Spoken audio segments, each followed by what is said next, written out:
Hi, this is Dennis with Second Chance Tackle. I'm going to do a fun project today. This is an older reel that came in a lot of reels that I purchased. And, well, it's just what I call grease choked. It's hard to turn, but I think we're going to get this one to sing prettily and work just the way it was working when it was first introduced, probably in the 1950s. This is an Ocean City reel. It's the Ocean City 1610. It's a bait casting reel with a level line function, just hard to turn. You can see that there's an accumulation of old film and the like on here on both sides. It says that, well, it was probably fishing in maybe a saltwater environment, possibly. It's got the old Dacron line on it, and linen line.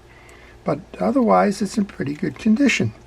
Just a lot of dirt and debris in here. So what we're going to do is we're going to take this reel apart, show you how it's made.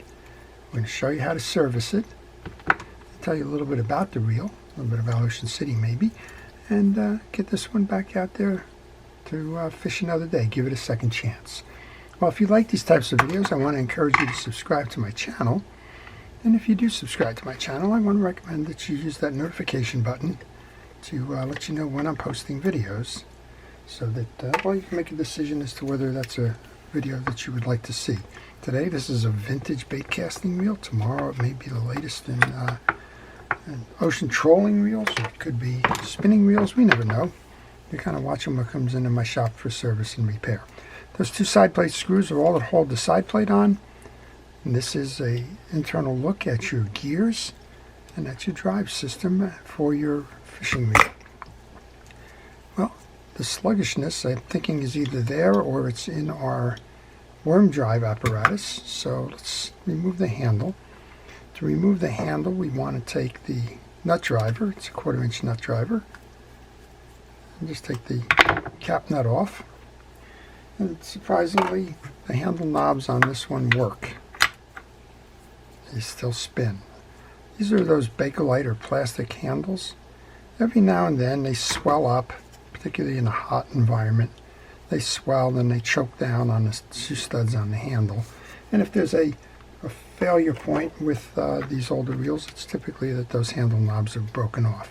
Well, I can already see that there's dried grease back here on the post. We've taken the handle off. We can just push through on the drive gear now. And that's probably what's slowing it down. Grease there, and there's probably grease on the back of this. And we'll clean that up in a hurry. We're going to use a penetrating oil as a degreaser. Take a paper towel, and that'll mop right up. Look at that. And look how shiny the inside of this is. So for a reel, it's over 50 or 60 or 70 years old at this point in time. That's pretty amazing. I'm going to use a cotton swab while I have that side plate off and the handle out of the way. I said cotton swab, I meant the kitchen scrubby. And we're going to use that scrubby and some rod and reel cleaner to clean up this side plate. And this one's in very nice condition. When I saw this as part of the set, it was a reason to go ahead and go purchase. There's an eclectic mix of reels. There was a Penn Jigmaster in there, which I think was the initial thing I was looking at. I always have a market for Penn Jigmasters from the charter captains. And, well, this one was in the mix, and I thought, well, that's a nice looking reel. So if I try to cost justify something like that, it made a lot of sense to do that. Okay, there's a little shim washer behind this piece. So you push that out. Remember what side's what now. You can remove that little shim. And make sure that you clean all the teeth on these. Doesn't take much. These don't have the dirt that I thought was in there, but I'm using a brass brush to pull through on that. While you have it, that's going to drive the spool. So just get some grease on that. And we can take that shim washer, put that back on the case. And it's got a square to it, so make sure that that square aligns with the square in the shaft. If it doesn't align with the square in the shaft, you're going to break it. Alright, when I took it off, I specifically laid it down so that that's the face that had the washer on it before. You want to pay attention to those details.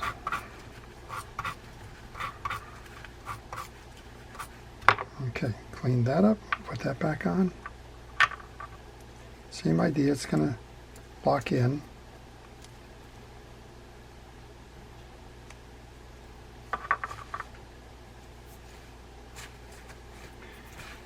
And then we can put grease on both sides.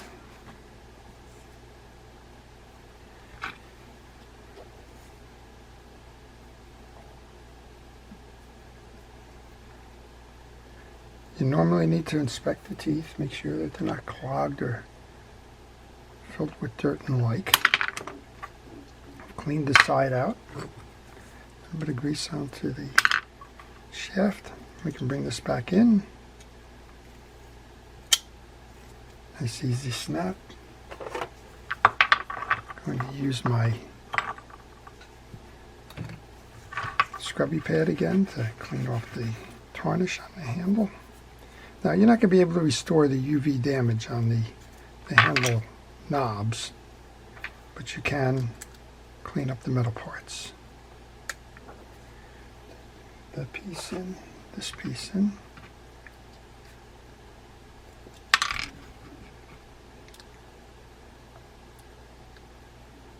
So these were very popular reels before spinning reels. So spinning reels came along in the post-war era, but prior to that you wouldn't find a spinning reel in the United States. And GIs went off to fight the wars in Europe, and what they found was that they were, Mitchell Company in particular, and other French manufacturers were making spinning reels. They fell in love with them, and when they returned from World War II, there was a new standard set in terms of what they wanted to use for fishing. I'm going to remove the spool. There is a little slot in the back here you can put some grease into for the back end of the spool. And again, just like the other time, we want to take that scrubby pad, a little bit of rod and reel cleaner, and this is your opportunity to clean where you can't reach when the spool is in, which is the reel seat, the back end of the line guide, the inner parts of the side plates. And this rod and reel cleaner is both a cleaner and a kind of a polish. And that kitchen scrubby provides just enough to clean it up. All right, I want to remove the worm gear. In order to do that, I need to remove the pawl. To remove the pawl, there's a screw cap here. Screw cap comes off, then there's a shield that's holding the pawl in, then our pawl. Once that is out, you can pull the worm gear out, pull up and out on your line guide, and get to the inner part of this. And for that, I'm going to use a penetrating oil and a cotton swab to clean up the dirt that's in here.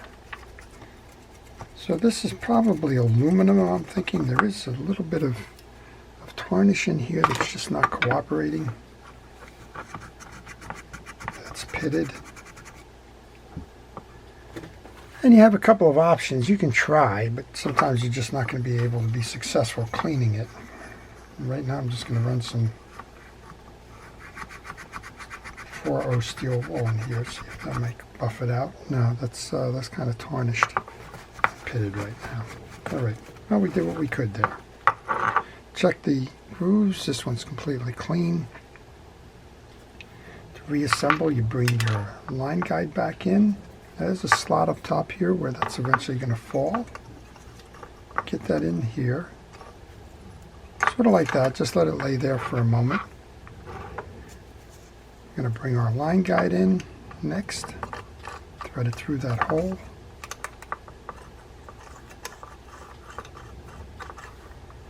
I'm going to put a little dot of grease onto the back end of that line guide where it's going to sit in the case. We'll bring that in next. So the worm gear is seated now. Check your pawl, make sure that it's clean. Clean the shoulders on both sides of it. You can reinstall that.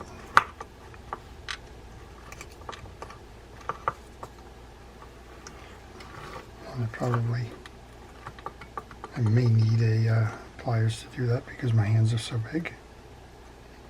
Yeah, let's go with the pliers here.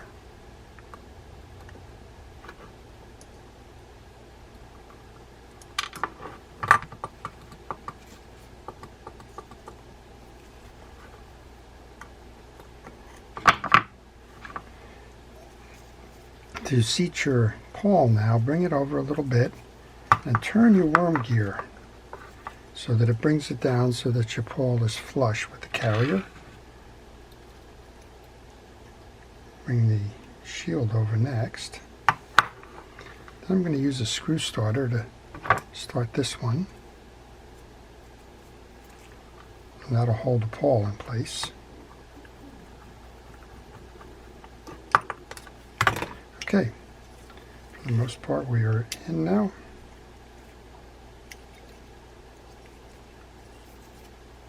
There we go.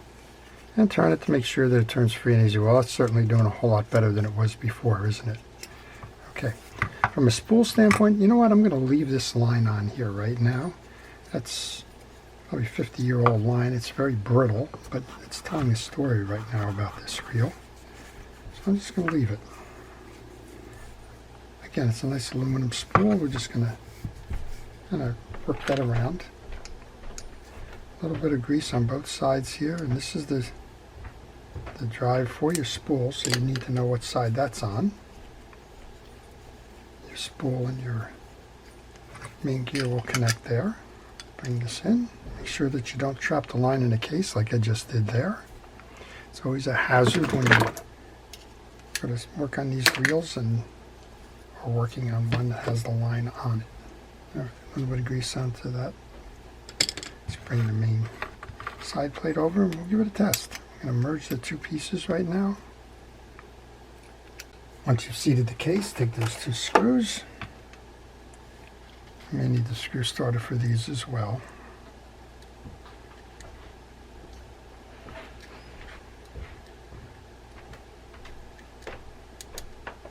Kind of hard because you're holding all these pieces, and then you gotta try to figure out a way to get that screw going too. Let's use that screw starter. There's one. I can put that down. Here's the other. Okay. Drop of oil onto the worm gear. We should be ready for a test. So what did we do? We took the reel off completely. Every piece and part came out of this. We inspected. We found that there was some dried grease here. We saw some dirt on the pole there.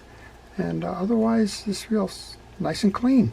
And a surprise find in my purchase of reel lots. We showed you how to take this spool out so that you can clean underneath where you can't normally gain access to things like the reel seat and that. So let's give it a try.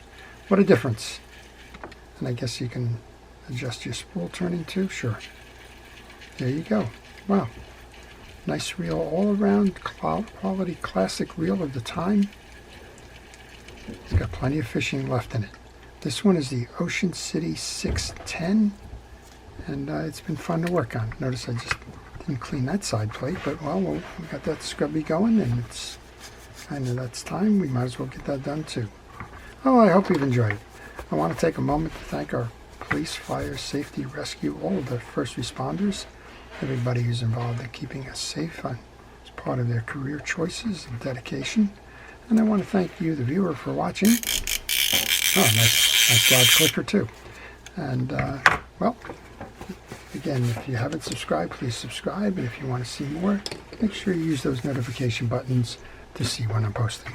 This is Dennis with Second Chance Tackle, wishing everybody a great day.